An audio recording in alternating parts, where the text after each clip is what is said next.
ନମସ୍କାର ଆଜ୍ଞା। ଗୋଟେ କଥା ଜାଣିଛନ୍ତି କି ଯୋଉମାନେ ବି କହିଛନ୍ତି ନିଦକୁ ବିକିକି ଠିକ ପଇସା ରୋଜଗାର ହଉଛି, ଏଟା ହିଁ ସତ କଥା, ଜମା ମିଛ ନୁହେଁ।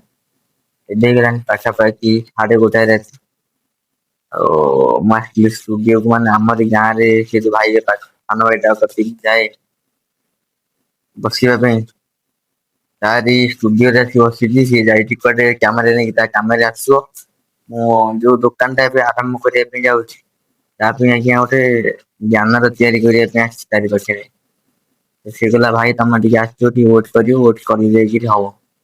ଦିନ ସାରା ବହୁତ କିଛି କାମ ସାରିକିରି, ଯାହା ସଫାସଫି ଥିଲା ସବୁ କାମ ସାରିକିରି ଏବେ ଆସି ମୁଁ ବସିଛି। ସିଏ ତାକୁ ଫୋନ କରିଥିଲି, କହିଲା ଆଉ ଅଧଘଣ୍ଟାରେ ମୁଁ ଯାଉଛି। ଆସିଲେ ଯାଇ ତିଆରି କରିବ। ପାଖାପାଖି ତିନିଟା ବ୍ୟାନର ତିଆରି ହବ। କାହିଁକି ନା ବହୁତ ଶୀଘ୍ର କାମଟା କରିବାର ଅଛି, ସେଥିପାଇଁ। ଆଉ ଦିନ ବେଳା ଯେହେତୁ ସମୟ ହଉନି, ତାକୁ ସମୟ ହଉନି, ମତେ ସମୟ ହଉନି। ସେଥିପାଇଁ ରାତିରେ ମୁଁ କହିଲି ନାହିଁ, କିଛି ସମୟ ବାହାର କରିକିରି ତିଆରି କରିଦିବା, ଦେଖିବା ଯାହା ହବ ତାପରେ ଆଉ। ଏମିତି କିଛି କଥା, ଯେହେତୁ ଏବେ ମୁଁ ଫ୍ରୀରେ ଅଛି।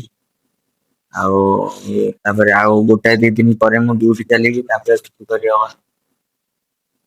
ଆଉ ସମୟ ସିନା ଦେଲେ ପୁଣି ଏପଟେ କାମ ହବ, ଏକୁଟିଆ ସମୟ ବାହାର କରିହବନି। ଏମିତି ସବୁ ଜିନିଷ, ସେ ଆସୁ ତାପରେ ତିଆରି କରିକି ଯିବା ଆଉ। ଭାରି ଭାଇ ଯନ୍ତ୍ରଣା ହଉଛି।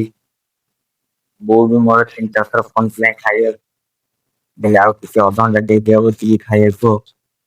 ଏଇତ ଜିନିଷ ଆଉ କଣ ଆଉ କହିବା। ରଖୁଛି ଭାଇ, ଏଇଠି ମୁଁ ଢୋ ଦଉଛି, ତା ଚିଆର ଉପରେ ବସିକି ଢୋ ଦଉଛି, ସିଏ ଆସିବ